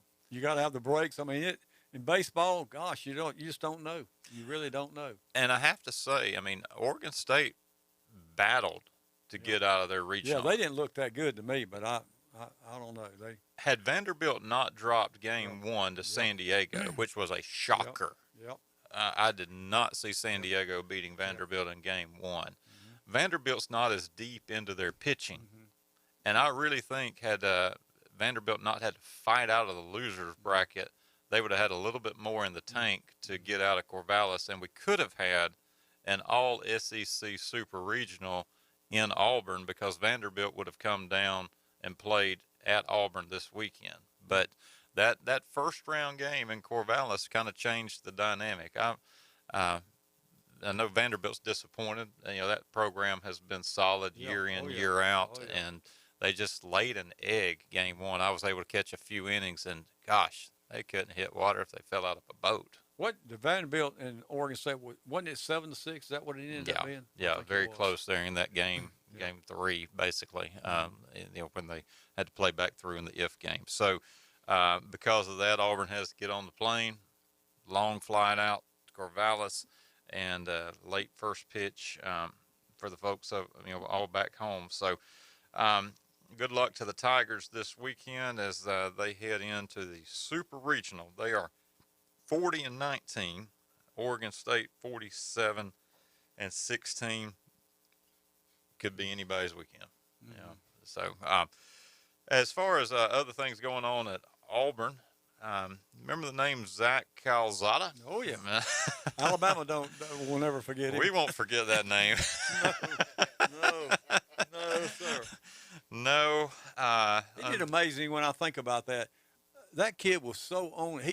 I don't even know if he missed that many throws. He was accurate, unbelievable. He was all world that night. He was a superstar. And Alabama ran into Stephen Garcia years ago when he was playing South Carolina, played the game of his life, and we got upset in Columbia. I don't know that Zach Calzada will be able to perform at the level that he did in that Alabama game. I think it was one of these sort of once in a lifetime, all the stars lined up. I do too. But CBS Sports has Calzada as the top transfer for all the college football. I can see that. No doubt the Tigers need some help at quarterback. Mm-hmm. You know, with Nick's gone out to Oregon, big question marks on anybody else that could have played for the Tigers. So this is a great pickup. If you're looking at who Auburn had available, you would want to go to the portal. But I'm not sold on Calzada. No. How did you do? I didn't watch the spring game. I didn't know how he did. And I didn't get to watch their spring game either, unfortunately. You know, what I will say, he has SEC experience. I think that matters. Oh, absolutely. You know, when you go into these hostile environments, it's unlike what you're going to see elsewhere when you've got 100,000 fans, you know, on you. And then he's got to win over Alabama. Very few people can say that. So I don't know how Auburn's offensive line going to do this year. Gonna have to have protection. Yeah, he does. Yeah. And if Auburn is unable to run the football, it's only going to add to the problem. So lot of question marks, you know, obviously around Auburn. But do you agree Calzada's the top transfer of all the transfers? I mean, you got Billingsley to Texas, you've got Jordan Addison to USC. I mean, there's some good ones out there. I think the reason they say that because he beat Alabama. I mean, it's the only thing I know. Yeah. He did. Well, it certainly stirs the pot a little bit. And if you're Auburn and you want to get somebody that can at least get in the head of Alabama. I'm sure they won't forget him. No, it's bad flashbacks. Wouldn't it be something, you know, if he would end up being the starting quarterback in the Alabama-Auburn game, that would be something. It would really be remarkable. Where's that game? That's going to be in Tuscaloosa this year. I was looking at Auburn's schedule earlier. You know, we've kind of talked a lot about Auburn and Penn State. I mean, but that's the big early game. But as far as the rest of their schedule, you know, you've got the big one at the end of the year with Alabama, and that will be in Tuscaloosa.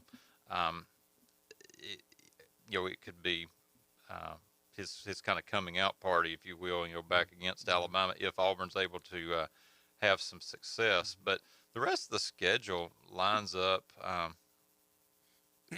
pretty good. I mean, they open with 5 home games. Really? 5 in a row? 5 in a row. Mercer, San Jose State, 2 wins. Wow. Then the big one with Penn State. Oh, I thought Penn State was their very first game. It's not. Third game. That's going to make a difference. Yes, they get some reps. Third game. Then Missouri. That's a W. Missouri's, I think, struggling. Then LSU. So, you know, Mercer, San Jose State, Penn State, Missouri, LSU, all at home. I mean, the whole month of September. Whole month of September at home. Good morning, Dave. Welcome. Then the big one at Georgia and Ole Miss back to back. Go out to Arkansas, or host Arkansas at Mississippi State, Texas A&M, Western Kentucky, and then at Alabama. So, you know, I see several possible opportunities, you know, for wins. The tough ones, Penn State, Georgia. You know, what happens when they go to Oxford, A&M, Alabama. So 7-4 is a 8-3. You know, would you consider that a success if you're Auburn, if you can get to 8-3? I mean, after the off season they had. Probably so. That would probably be with the schedule they have to. Well, they got some. Their schedule is very, very good for them this year. So starting off with 5 home games in a row. That's amazing. It's kind of unusual there. It really is. So and they played different. It's almost not fair. Right. Well, and, you know, of home field advantage, I really think it means more for Auburn than most schools. That's just a different environment when you're at Jordan-Hare Stadium. And I'm saying that as an Alabama fan. I mean, it is an intense place to come and play. Absolutely. They love their Tigers, and the Tigers respond, and there's an energy in there that is unlike anything I've seen. Yeah, and I went to a concert, a Blake Shelton concert there, you know, 4 or 5 years ago, and just it was a crazy crowd. It was, you know, mostly, you know, all those kids, and it was crazier than normal up there. Yeah. So I can only I understand what a big football weekend would be up there. So. Yeah, and you got Penn State coming to town. That's going to be huge. SEC Big Ten matchup. So Calzada, top transfer. He's got an opportunity to come in, and Harsin has seen something. It's got to be more than just the win over Alabama. Kids got to have some skills to play in the SEC. So we shall see. But that's really the two big things going on out at Auburn. Auburn heading out to Corvallis. After the break, we'll talk a little bit more about the super regionals. We've got Dave Trepanier in, and we're going to visit with him this morning after the break. If you're listening, you want to give us a call, do so at 850-215-6290. Again, we want to thank Bay Point Golf for sponsoring the Auburn Update, and go out, tell them Coach Hale sent you, and enjoy a round at beautiful Bay Point. We'll be right back after the break. ESPN 104.3.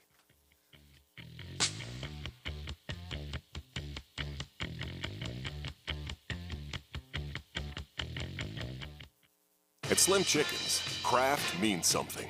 Craft means bacon. And oh, so crispy. Craft means a good cayenne kick and all-natural buttermilk marinated, made fresh, perfectly fried chicken. All served on toasted brioche buns. At Slim Chickens, craft means quality. And for a limited time, try our new Memphis-style barbecue chicken sandwich. Try Slim's Craft Sandwiches today.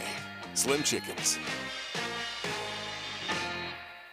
Ben and Deb Collins, owners of Bay Guns and Gear, have been in business since 2010, offering new firearms and accessories with a huge selection available for your hunting needs and personal defense. Turn to Bay Guns and Gear. They have the weapon for you. Discount pricing. And if you can't find what you're looking for, they'll special order it for you. Bay Guns and Gear, across from Grease Pro at 3115 Highway 77. Visit their website, baygunsandgear.com. Dr. Chad Mitchell, orthopedic surgeon specializing in sports medicine and joint replacement of the knee, shoulder, and hip. He serves our local athletes and our community. Southern Orthopedic Specialist has been the leader in orthopedic care for over 20 years. New patients are welcome. Call 850-769-KNEE to schedule an appointment. More about Dr. Mitchell and Southern Orthopedic Specialist is available on their website, southernorthopedic.com. Southern Orthopedic, getting you back in the game. Hi, I'm Kevin Shady with KHS & Associates. We represent private insurance providers using multiple nationwide PPO networks for pre-negotiated discounted rates and no co-pays, no co-insurance, and no deductibles. If you're interested in a quote, give us a call or text 502-386-1128 and provide us your zip code and the ages and gender of those to include. Call or text us at 502-386-1128. That's 502-386-1128. Do you know who I am? If he was the last person on Earth, I'm kind of a big deal. mankind would still have a chance. We may have to repopulate the Earth. Now back to the Coach James Hale Show. I'm very important. Live from the J. Michael Studio on 104.3 ESPN Northwest Florida. And we're back on ESPN Northwest Florida 104.3, the Coach James Hale Show. I'm Jeremy Pridgeon in for Coach Hale today alongside Tommy St. Amant, and we're joined in the studio by Dave Trepanier. And Dave, I know we had a big weekend here with Gulf Coast Jam, and you're involved there. Tell us a little bit about the weekend.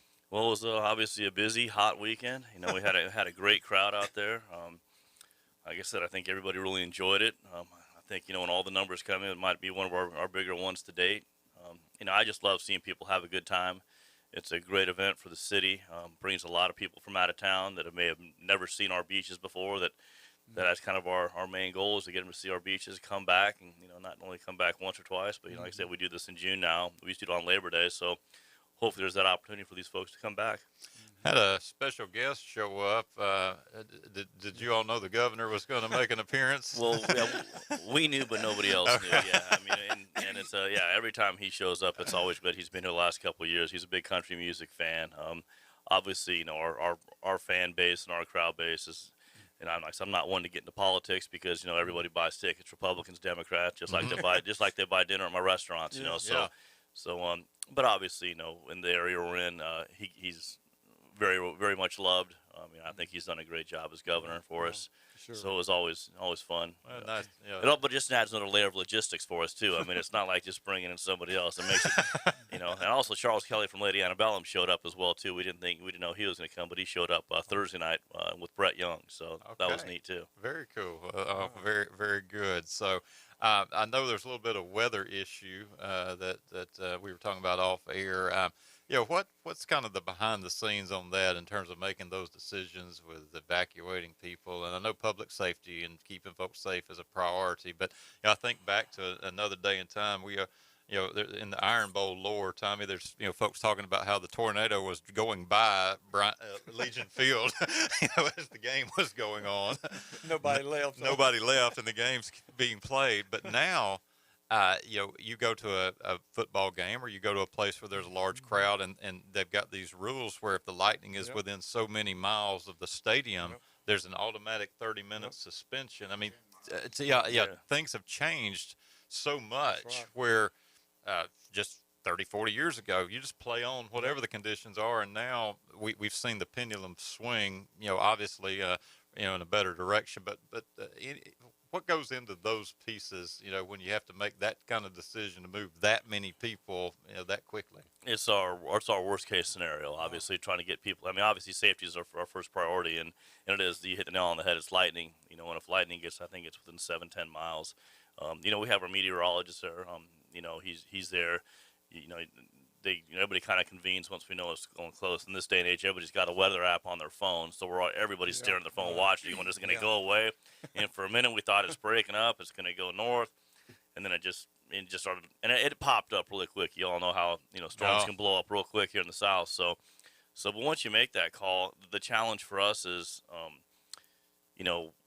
we don't have like a lot of solid structures. We have the gymnasium out there, but literally we did tell people to go to their cars. Well, in this day and age of ride sharing, Uber and Lyft, there's not a lot of cars. So I know a lot of people ran over to Pier Park and Dick's and places over there, and then we tell people, hey man, if you came with 2 people and you got room for 4 or 6 people in your car, share it. You help get these people out of because it passes pretty quick. I mean, I think we were shut down. Total for an hour and a half. Once we know the weather's gone, we first bring back the staff, and then you got to fire everything back up again. You got to dry off the stage, fire up all the the point of sales terminals. So there's a little bit that goes into it, but it's not our first rodeo with this. We've had to do it a few times, and the people that have been with us know, hey, people always think, hey, they're just canceling. They're going to cancel. We're not going to cancel. We just roll with it. Unfortunately, we had to scratch Chris Jansen, which was a real bummer because I know so many people wanted to see him. He was somebody I was looking forward to see just as much as anybody. But when you lose an hour and a half, something's got to give. And unfortunately, it was him. Yeah. Wow. Well, you mentioned the weather, pop-up showers. I mean, we say this time of year, if you don't like the weather in Florida, wait 5 minutes, and you get the heat and humidity. We've got threat of storms today. I'm looking at the weather, and they say after 3 o'clock, we could have thunderstorms, and it's just going to kind of popcorn around here. So that's one of the things you have to take into account. You did a great job keeping everybody safe, and that is the priority. We certainly don't want anybody to, find themselves. Y'all must have a heck of a sound system out there. Is that how you let people know that what's happening? Is that? Yeah. Obviously, from the get-go, we'll go out there. My partner Randy will go out there, and he'll make the announcement. And then we tell people, hey, just follow us on social media on Facebook, and we can do the. And also, we have an app as well, so we try to keep them informed on that. Like I said, hey, because we don't want people to get antsy. We want, hey, this is our process. Hey, we're 7 minutes away from hey, letting our staff go back to work, and that gives them some hope. And so it's like I said, it's the police department, everybody, the security, DSI security, they all did a really good job of trying to get people out of there. Some people don't understand. They think just because they're under a plastic tent that they're safe, and if there was a way to make that safe, we would love to do it. They all had to leave. You just made them leave. Everybody. I mean, we even want the security to take cover. Once we get them out of there, everybody, police, sheriff, everybody, we want everybody take cover as well. I mean, the last thing you want to do is have somebody get hit by lightning out there. Gosh, that's the truth. Yeah. Great weekend, Gulf Coast Jam. Good to see crowds gathered again after the last couple of years where we've had to deal with the pandemic and social distancing and all those things. And so good for our area. Good publicity across the country, as you mentioned. People come from all over to take part in that. Yeah, even if what we've kind of realized that even if people aren't country music fans, they may see, they see because our advertising and our social media reaches so far. We have people from all 50 states, multiple countries. And I think it's just, even though they may not come for the festival, they see, hey, there's a lot of cool things going on in Panama City Beach, and they see the posts of the water, and they see stuff like that. So just the reach that we have, when you get the artists that are out there tweeting and Facebook and Instagramming, hey, we're going to Panama City Beach to play.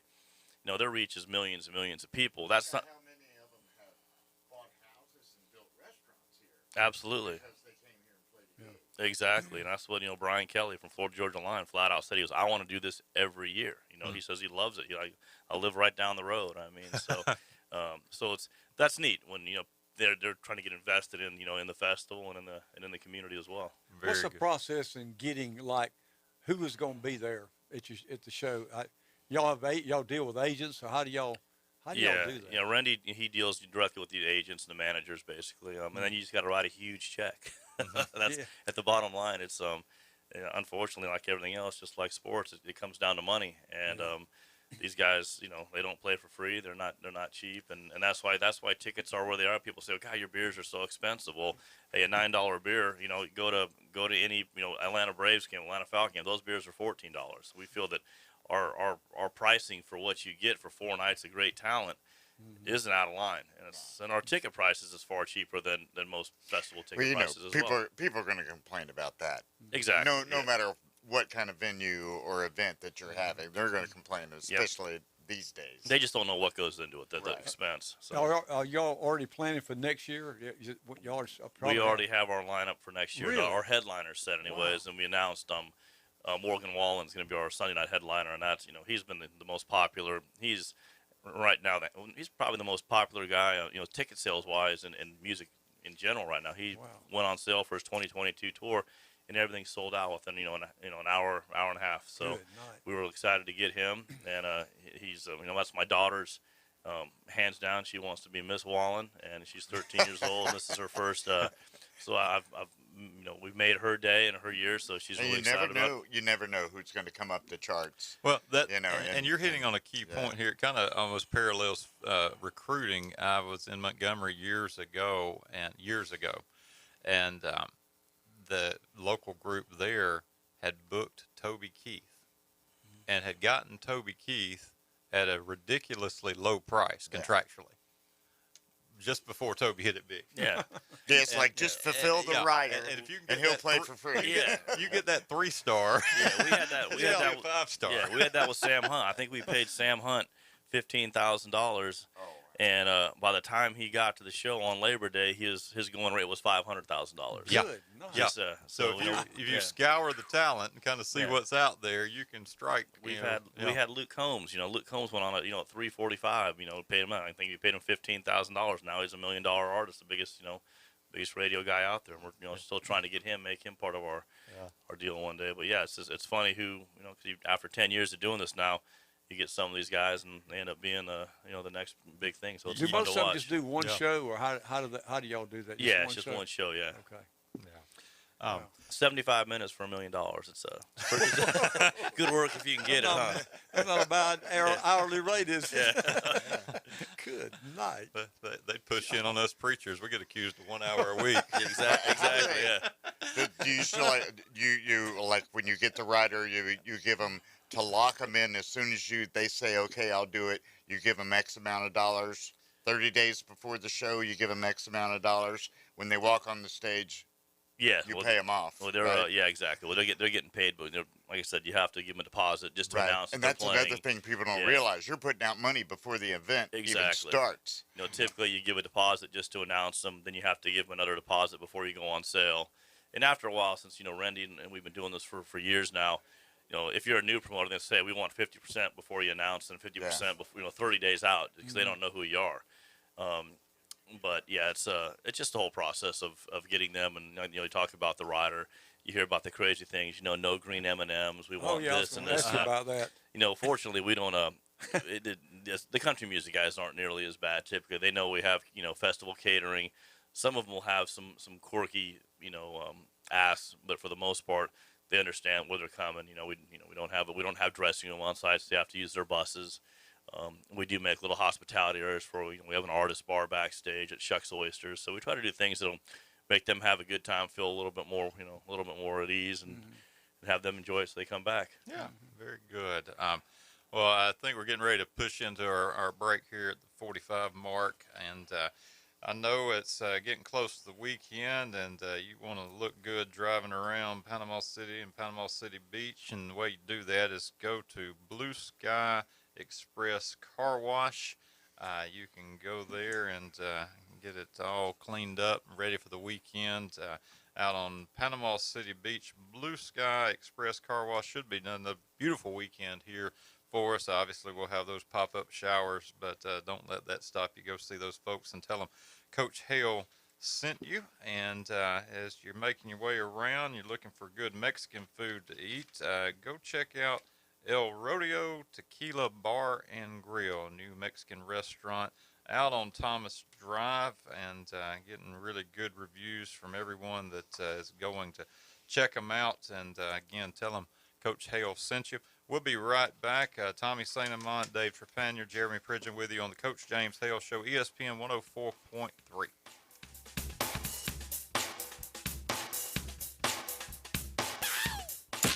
Weather in Northwest Florida can change on a dime. Gale force winds bombarded with heavy rain. That's why 104.3 ESPN Northwest Florida has the most up-to-date forecast on the Gulf Coast. Hi, this is staff meteorologist Tim Root. With over 40 years of experience, I know just how fast we can go from sun and fun to a serious situation. For the most accurate and detailed weather when it matters, rely on 104.3 ESPN Northwest Florida. Good Thursday morning, a mix of sun and clouds, showers and thunderstorms expected today. The high 85 to 90 and the feel light temperature 102. A west wind at 10 to 15. Water temperature in the Gulf is 84. Showers and thunderstorms expected overnight. The overnight temperature around 75. This weather forecast has been brought to you by Earthworks of Northwest Florida. For 104.3 and 102.1 ESPN Northwest Florida, I'm meteorologist Tim Root. Hi, I'm Tracy, your diamond girl at Tracy's Fine Jewelry. Shopping for the perfect diamond can be difficult, but that's why I've trained my staff to be helpful and to offer you a stress-free diamond experience. Pick your sparkle and use our easy layaway plan. Every woman deserves an exquisite diamond from your diamond girl at Tracy's Fine Jewelry. We don't work on commissions. We work for smiles and I-dos. So if you're tired of high-pressure salespeople, stop by and see us today at Tracy's Fine Jewelry. The brand new Burger King in Weeba Hitchka is looking for managers and team members. You'll get to use your smile and personality and get paid for it. You'll be responsible for getting guests excited about their experience every day at Burger King. You'll get to work in a safe, productive environment that allows employees to thrive and advance with career opportunities. Burger King promotes from within. They offer training and development, flexible schedules, employee meal discounts, and scholarship opportunities. Burger King is an equal opportunity employer. Interested job seekers should text 007-8075 to 31063 to apply. Must be at least 16 years of age. Now, it's the Coach James Hale Show. Go nuts. Live from the J. Michael Studio at 104.3 ESPN Northwest Florida.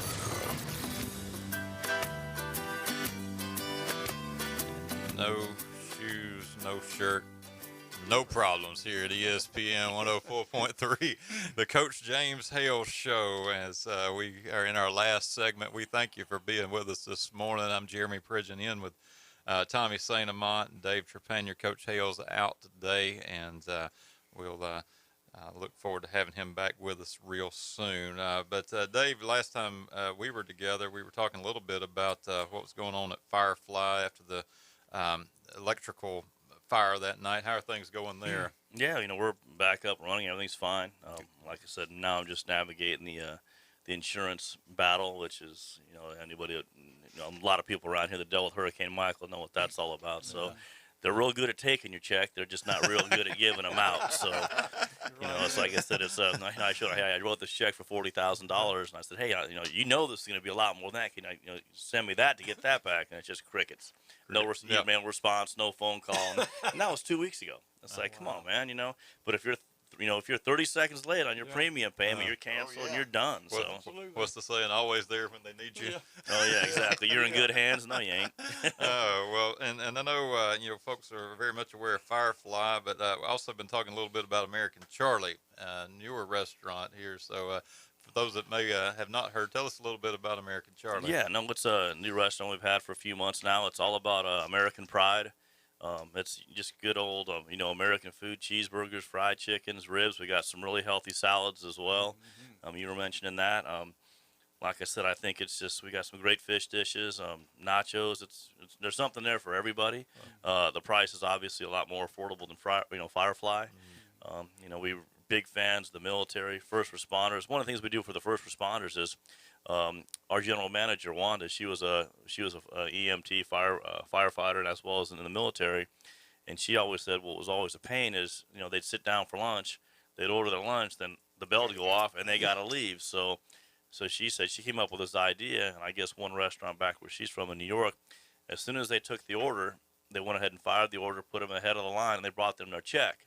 So they instead of paying the check at the end of the meal, they paid their check right there first. So if they did get called, you know what, hey, that's taken care of. And I said, hey, if you guys got to go, just let us know and we'll bring it to you. The fire stations, everything's close around here. So we said if you got to run, don't worry, give us a holler when you get back, and we'll bring it over to you guys. So we're trying, so we're trying to take care of them. I mean, obviously they take care of us, and when I did have the Firefly, man, the response from all of them was pretty amazing. So obviously we work with them a bunch of the festival, and it's just you can't say enough about the firefighters and the policemen. They do an awesome job. American Charlie, but James and I went there, but I like it. When I go eat at a restaurant now, I'm trying to be very careful about what I eat. I'm trying to not eat a lot of saturated and fried stuff. So that super salad they had was really good. I mean, it was just like what it says. It's all super nutritious food in there. I like restaurants where you can, like you say, they got a lot of different varieties. That to me is very appealing. Yeah, and my partner Mike, he's very health conscious as well, and that was one thing we wanted to do was have some healthy options on there, especially for lunch. Not everybody wants to eat a big cheeseburger and get weighted down at lunch. So and I know I try to eat lighter at lunch, so that's always a good option. And then we have 3 or 4 really good salads that I'll put up against anybody's.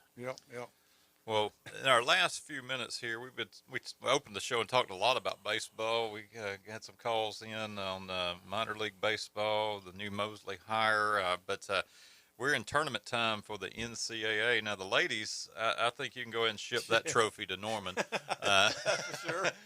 16-1, Oklahoma as the ladies beat Texas, and that's the second time they've beaten them there in Oklahoma City. And they'll play game 2 of that series tonight. I loved the post-game interview, and y'all may have seen this. The pitcher for Texas, she was a great pitcher, and she was just about in tears as they interviewed her. She had no answer for what happened, and she was at a loss for words, and her catcher sitting by her says, well, I can explain it. They're just really freaking good. So just kind of helped to put it in perspective, and it may be one of the best women's college softball teams ever assembled there. I think that it should be over tonight, but for the men, we are into the super regionals, and so I wanted to do a little pick 'em here as we get ready to go to Omaha. We talked in the Auburn update about Auburn at Oregon State. I've actually got the Tigers going out to Corvallis and winning this thing. I think they can go and get it done, even though they've got to go play Pac-12 Stadium, long way from home. I like Auburn. I've got 3 teams I like: Auburn, Virginia Tech, and of course Tennessee. All right, so I really like Auburn, but to be honest with you, I don't want Tennessee to win. But they're kind of cocky when you see them play. But they got a great team. I mean, they got everything. They got the whole match. But in Virginia Tech's not bad either now. Not bad either. So if I had to pick one of those 3, I'd probably pick Tennessee. So you're going to go to Tennessee right now. So Dave, Auburn, Oregon State, who you think wins that super regional? Has anybody checked the weather in Corvallis? That is a factor. Because we're used to playing in the heat down there. It can get cold there, and when you're used to playing, and Yeah, cold, damp. Gray. I think didn't you say earlier they're playing it late at night too? Are they like a later game? Yeah, it'd be 9:30 here, so it's night game out there, so very crisp. So 7:30. So yeah, depending on what the weather's like out there, it can be cold, windy, and kind of wet. So yeah. So I'll Beavers may I'll say let's wait on the weather. We'll wait on the weather. Okay. Looking. Fair enough. All right. So interesting matchup here. UConn went in and won the Maryland Regional.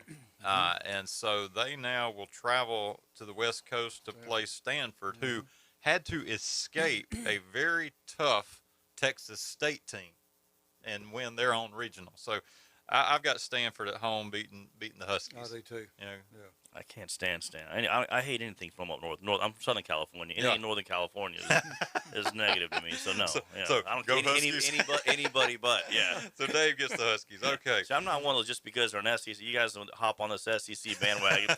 It's always got to be SEC. I don't like them. I don't care. Go away. Well, speaking of SEC, we've got Arkansas going to Chapel Hill to play North Carolina. That's a pretty good super regional. Yeah, that'll be good. I actually have the Hogs going in and taking the series. I'm gonna take North Carolina. Okay, we got the SEC split here. I like Arkansas. Yeah. All right, so Dave's got Arkansas as well. All right, staying with ACC SEC theme here, although it doesn't sound like it. Louisville and Texas A&M. I like Louisville fought back to beat Michigan. We had Michigan Eddie on early, and Louisville at home did it. A&M, I think at home is the difference maker, so I'm going to go with the Aggies. I'm going to take Louisville. ACC again. Yeah. I'm going to go with Louisville for a couple reasons. You guys are familiar with our boy Lucas Dunn, who's from here. Yeah. He went to Louisville. Just got called up. I think they called him up to Double-A ball out there playing for the Padres organization.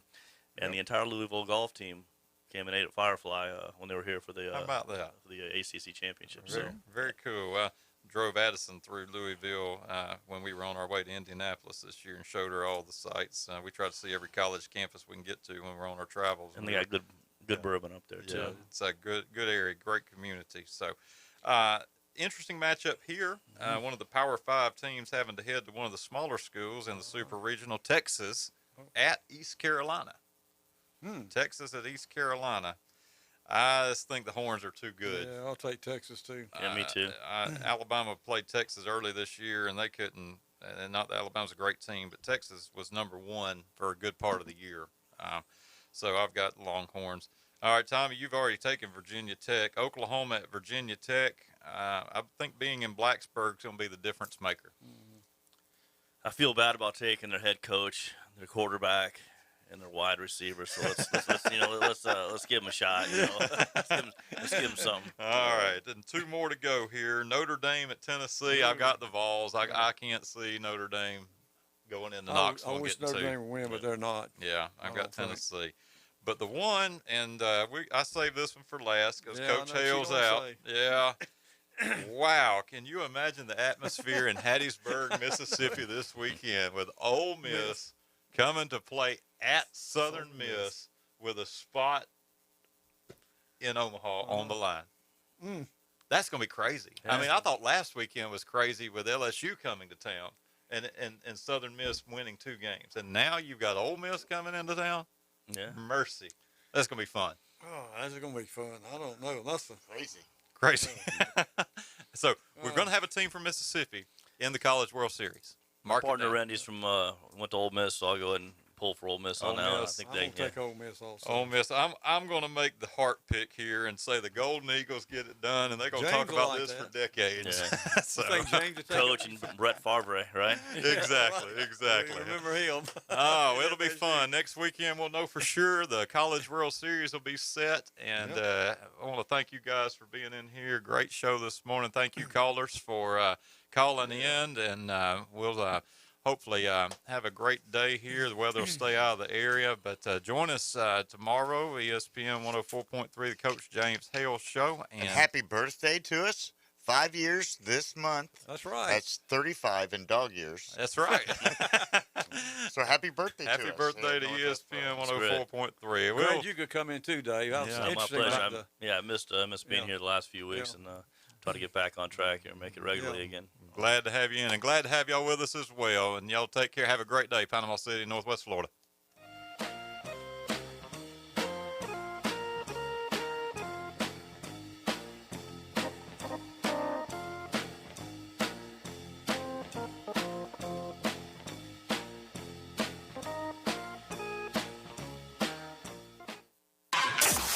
ESPN Northwest Florida. If you're Cooper Kupp, before we go into the season, I'm up next. I'm going to need my money. Cooper Kupp will get his money, but Cooper Kupp's personality will not allow him to worry about training camp and starting the season without getting a contract. He will take a hometown discount, and the Rams will take care of him because that's their guy. Keyshawn, J. Will, and Max. Weekday mornings 5 to 7. ESPN, Northwest Florida. Good Thursday morning, a mix of sun and clouds, showers and thunderstorms expected today. The high 85 to 90 and the feel light temperature 102. A west wind at 10 to 15. Water temperature in the Gulf is 84. Showers and thunderstorms expected overnight. The overnight temperature around 75. This weather forecast has been brought to you by Mid-South Lumber, the best little lumber yard in Panama City. For 104.3 and 102.1 ESPN Northwest Florida, I'm meteorologist Tim Root. Sykes Concrete has been in business in this area since 1947, and 3 generations later, they're still going strong. See Sykes Concrete for dirt, sand, rock, and concrete. They can handle any size job from the smallest to the largest. Sykes Concrete pays CDL truck drivers some of the highest wages in Bay County, making $50,000 to $75,000 a year, including holiday and vacation pay, plus health insurance. See Hugh Sykes at Sykes Concrete, 8030 Highway 77 on the right, just north of Southport Elementary School. Safety is a hot topic, and Emerald Coast Amstel has a variety of local services to educate your employees and beyond. They host Realtor Safety and Warrior Workshops and Empower Hours. You can book them for graduation, bachelorette parties, or other events. Plus, they provide products to keep your kids